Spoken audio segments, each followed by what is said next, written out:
And go. All right, guys, thanks for sticking around. My name's Jay Holzer. I oversee global production and development at Tastemade. And today I'm going to give you guys a peek into how we think about content, distribution, and platforms 2016 and beyond, as well as a look back at some of the ways we've evolved from a YouTube-centric startup to a company that reaches over 100 million users a month on a variety of platforms. So first off, what is Tastemade? So our thinking's definitely evolved over the 4 years we've been a company, but there are two core things that remain about what Tastemade is. First is we're a global video network built for a mobile generation to connect over a shared passion for food and travel. So when the company was started in 2012, the aim was to be a new type of media company, one that kind of took away traditional broadcast and old media roots in favor of being wherever and whenever our audience wants to connect with us. The second is we make addictive video that speaks the right language. So apologies for showing this clip at 4:30 in the afternoon, and many of you may not have eaten, but this is the type of response we usually want our users to have to our content. So looking at that statement above, we make addictive video that speaks the right language. Not only does the addictive part make a lot of sense, but we need to speak the right language in a bunch of different ways. So over the rest of this presentation, we'll talk kind of about what that means. It may be a physical language, it may be a visual language, but we'll talk about how we've crafted content to speak directly to consumers on these different platforms. So when the company started 4 years ago, we knew we had to have a brand that represented these ideals, and we needed to have an outlet that immediately let us access all the resources we needed to accomplish that vision. So in YouTube, we found the perfect partner, one that was inherently video-based, one that capitalized on the growing trend of users migrating from desktop to mobile, had social elements that allowed users to interact, and was available globally. And today, YouTube's still a massive part of our content strategy. I think it's probably the single best platform for long-term digital storytelling. And you generally see on it content that looks like this.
All right, so armed with a great initial distribution platform like YouTube, we started building Tastemade in the model of what we believed a modern media company looked like.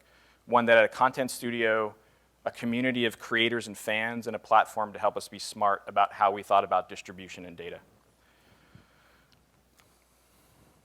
So let's dive into the studio part. So one of the first things we did at Tastemade was we built out a 7,000 square foot soundstage in Santa Monica. It seemed kind of excessive at the time for making digital video, but it's been an investment that's really paid off. Here we had a spot where we could create content every single day of the week. The content we've created here has won major awards, and it's kind of been the backbone of our growth as a company. Secondly, we started building out a community of creators that we refer to as our Tastemakers across the globe. So these creators were our production partners, our talent, and eventually a lot of them became our business partners. And third, we had to think really hard about how the content landscape was changing. So we all hear a lot about how the behavior of the millennial group is changing. They don't watch TV, they're obsessed with their phones, they get together in groups and pose for generic photos like this one. But the truth is many millennials never got cable and likely never will. An overwhelming number of them use their phones for all media consumption. So the solution had to be new content native to mobile. So what does that mean? Well, it means content that looks like this. So we embraced social video, global social distribution, and the results have been transformative. We now reach 2 billion monthly views, 100 million monthly active users, and log almost 2,000 years of watch time in a month alone. So how did we go about reimagining food video for a new digital audience? So I always like to tell this anecdote from the early days of Tastemade. One of our founders was meeting with a producer from one of the many cable food shows who took it upon himself to give us his one big piece of advice to these guys starting out in food media. And that was make sure you spend a lot of time perfecting the most important part of any food video, which is this part, the tasting. It was this producer's opinion that the success of your show lived or died by how well the host could describe the flavors of the dish. If no one knows what it tastes like, no one will want to make it, no one will tune back in. Makes a lot of sense. It's the payoff of the content, so you want to make sure that it's big and it's satisfying. But being digital guys, we had access to sets of data that traditional broadcasters would never be able to get their hands on. So when we started looking into our audience retention graphs on cooking shows, we found something really interesting happens to your audience when the host tastes the food. Your traffic literally falls off of a cliff. So digital audiences are inherently distracted and fundamentally different from those watching TV, and they took that signal of food going into mouth as their cue to find something else to watch. We started calling this phenomenon the bite cliff, and used the philosophy of making sure that the data backs up our instincts all the time on every bit of content development we do going forward.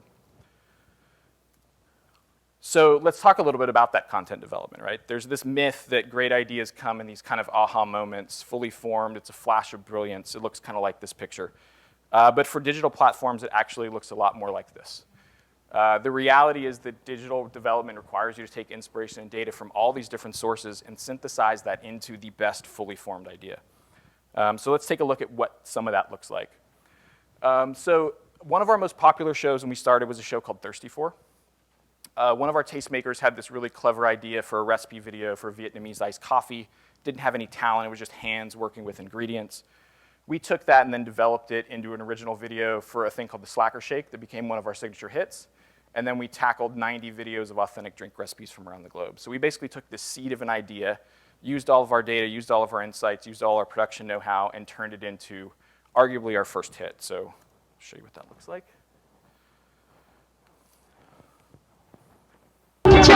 Kề nhau đêm nay anh ơi, xuôi lòng lặng dù một tối với ngàn ca. So this is the original video that we saw.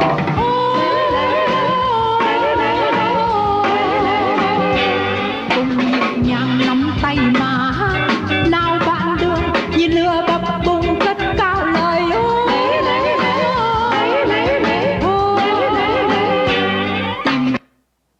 This is episode 1 of our show, Thirsty For.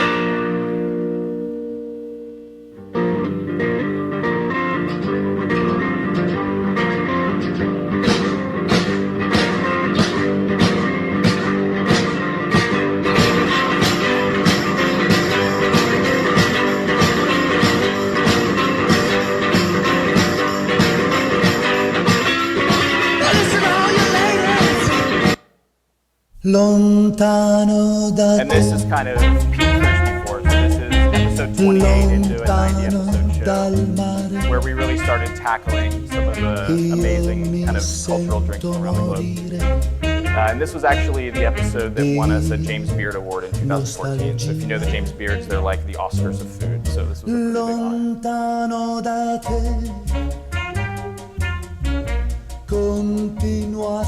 honor. Non posso mentire. All right, so then how do we take that same idea and develop it around talent, right? Because everything that we know about food media says that talent's important. You look at a company like the Food Network, and they've been flogging the same people for 10 or 15 years, and those are the core of their business. So how do we as Tastemade think about talent? So this is a case study for a show we do called Raw Vegan Not Gross. We were introduced to this talent by kind of a short video she did on vegan tarts. We did an initial series of episodes where we found out that, hey, this adorable, awkward girl from San Francisco actually has this really dry, witty sense of humor. Let's figure out a way to harness that and make a show kind of all around that. So you'll see kind of what that looks like in the next bit. I'm Laura Miller.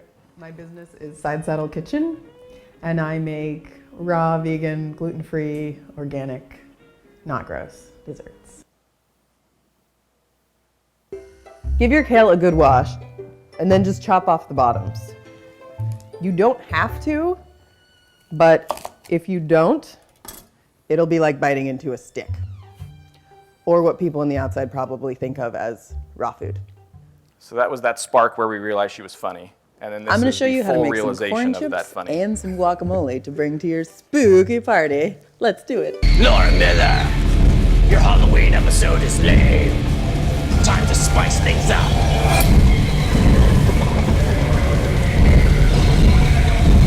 What? Much better. Who are you?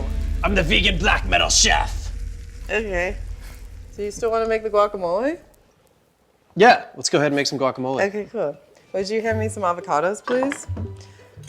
So, yeah, I'm just gonna open up some avocados. And dig out their flesh. That's right.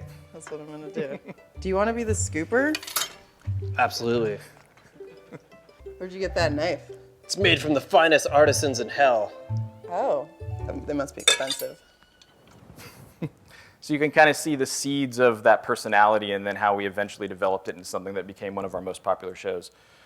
Two more shows that we have right now that kind of epitomize this development idea. We have a show called Alison Paris that is 60-second long Amelie-style vignettes about this amazing girl that runs around Paris and gets into all these fun food adventures. And then my personal favorite is a show called Tiny Kitchen that literally is us making recipes inside of a tiny dollhouse kitchen. So those two shows do millions of views per episode. We actually were just nominated for a Streamy for both of these, and we won for Tiny Kitchen. So these are kind of short-form shows that are breaking into the larger digital public consciousness. So how do you start putting those mechanics into practice? So now that we felt like we knew the landscape and how we created content, how do we start putting those pieces together? We talked earlier about video that speaks the right language. When we first started building our global network of tastemakers, we noticed some really interesting trends that were happening in Brazil. First off, there were similar trends happening in the millennial audience. Cord cutting was happening at a similar rate or higher than the US.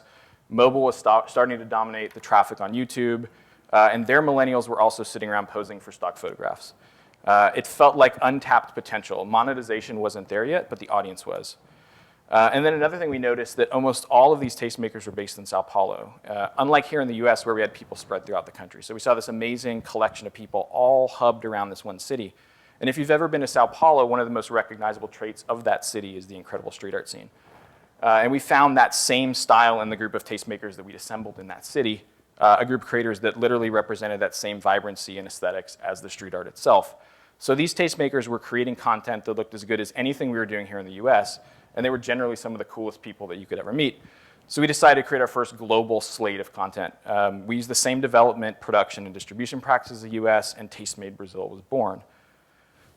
So YouTube was the perfect home for this since many of the creators had existing audiences on the platform. We rolled out slates of programming. We were nominated for some of the same awards as our US channel. We built a very loyal audience. And because we were creating such high quality content, we wanted to get it out to OTT as well. So we worked with partners like One Mainstream, who created our Apple TV app, to find a way for us to showcase our Portuguese language content to a Brazilian audience. We basically used geo-blocking to say that if you were from Brazil, you only saw this part of the app. So only Brazil saw our Portuguese language things. We were the only native lifestyle channel on Apple TV when we did this. And the main reason was simple. We were the only people that owned global distribution rights. None of the other programmers did.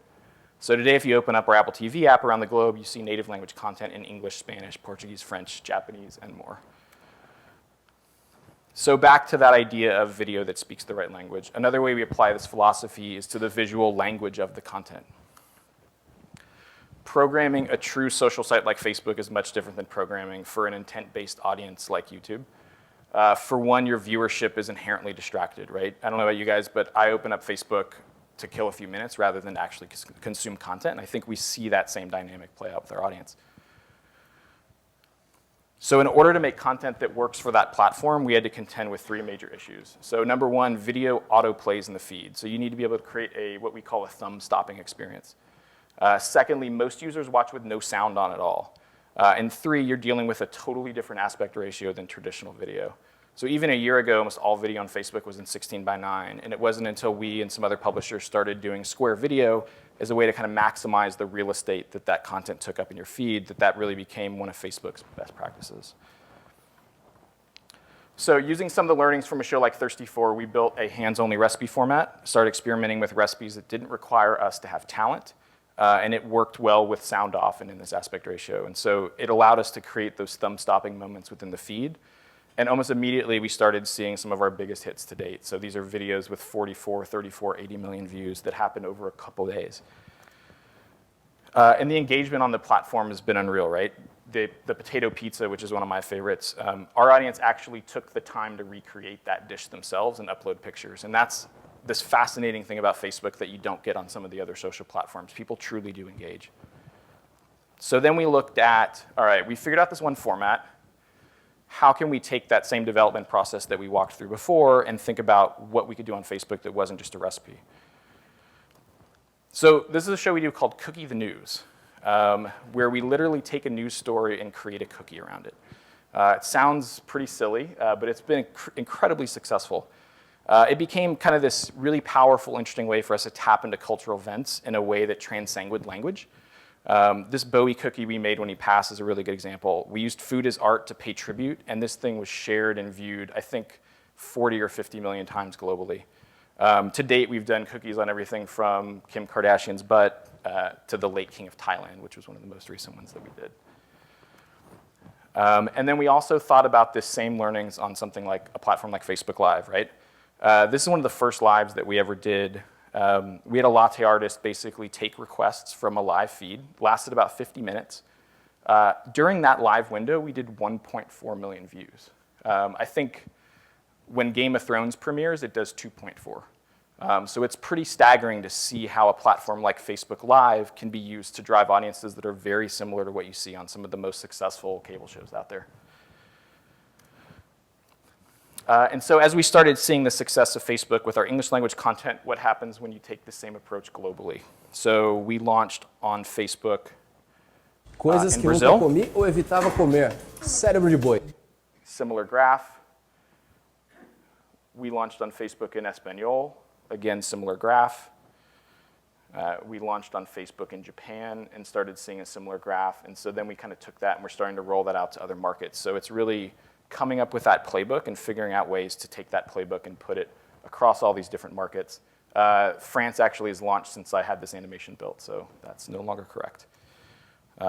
So then just when you think you have it all figured out, right, we think we've cracked format, we think we've cracked content, something comes along that's totally different. And for us, that something was Snapchat, right?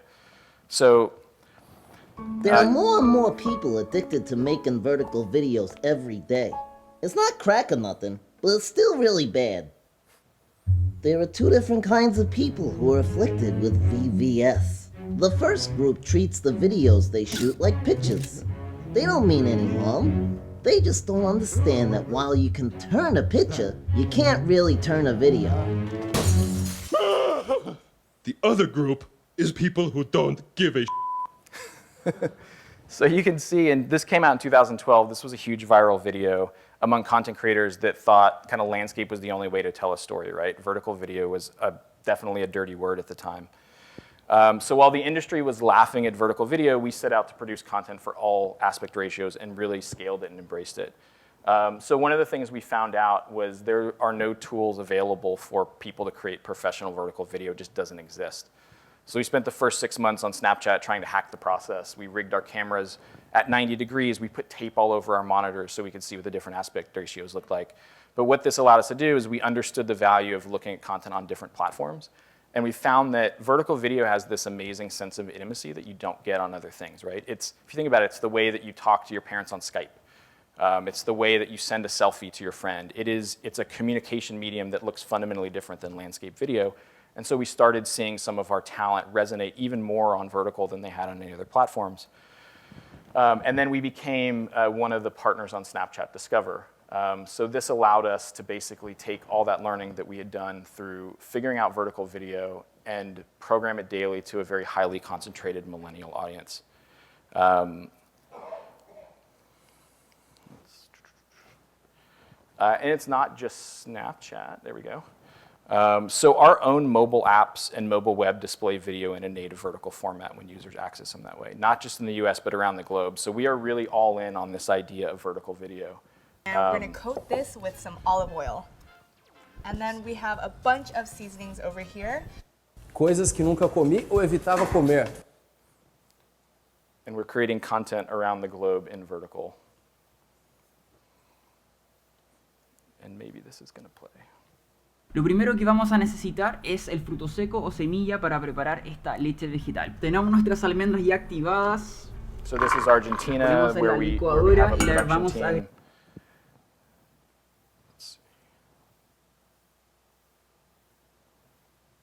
La maison du chou, c'est mon endroit préféré pour acheter des choux à la crème. Je connais la recette du goûter parfait. That's a clip of our show, Alison Paris. I'm just gonna burn through this really Heute quick. machen wir bei Hannah kocht einfach ein super schnelles Nutella. Hello， 大家好，我是 Katie， 欢迎收看《好丽丽美味生》。And that was us down under at the very end. So how does this all tie together, right? How do you take all these learnings and turn them into a content brand that reaches a massive audience?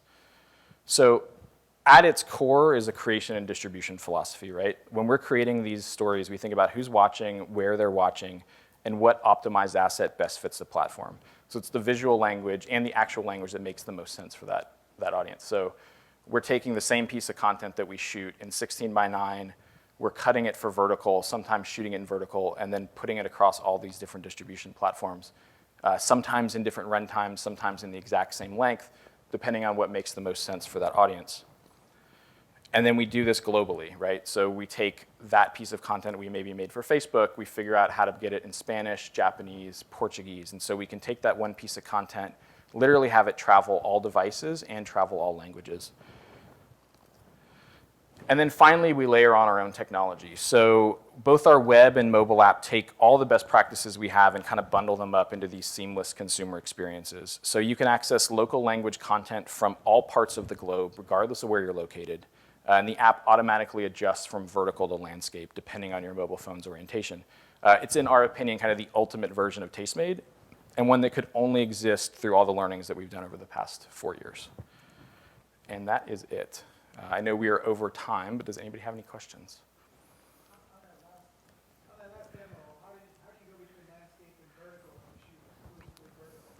We shoot both. So on that last demo, we actually have, think of it as like 2 different timelines. We have a vertical video and a landscape, and so it basically syncs your time code when you rotate from one between the other. Cool. All right, thank you guys. Yeah.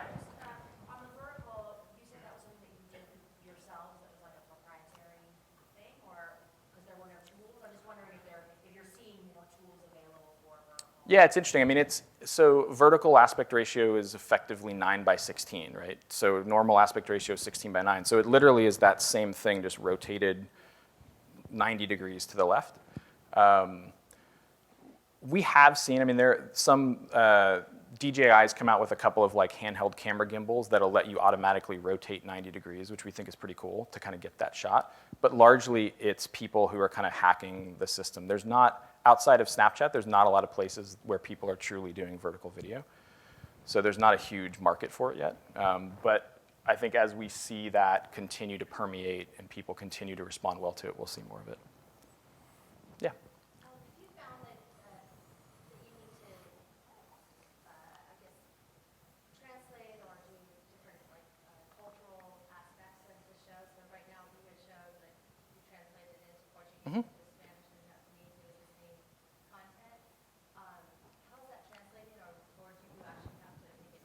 Yeah, it's a great question. I mean, so on a platform like Facebook, we have local language creators in each of those markets that create content specifically for Japan, specifically for a Latin American audience, specifically for Brazil. And then we do take the content that we think ports over the best to other languages, we'll take it and we'll repurpose it. But there are some recipes where you have to have very specific ingredients that, like, I can't get here in the US, I can only get in Brazil. So obviously something like that doesn't make as much sense to port, but I'd say about half of the content we do ends up being ported across multiple geos. Yeah. It's ad supported, so all those platforms that we talked about, Snapchat, Discover, Facebook, all have some sort of ad supported revenue model. And then we have a limited subscription model on our .com and our apps. For sure, yeah. We have a whole big branded department that does, it's less product placement and more like long-form branded content shows. But we've done content with people like Hyundai and Grey Goose and some of the biggest brands that are out there. All right, Thank you, guys.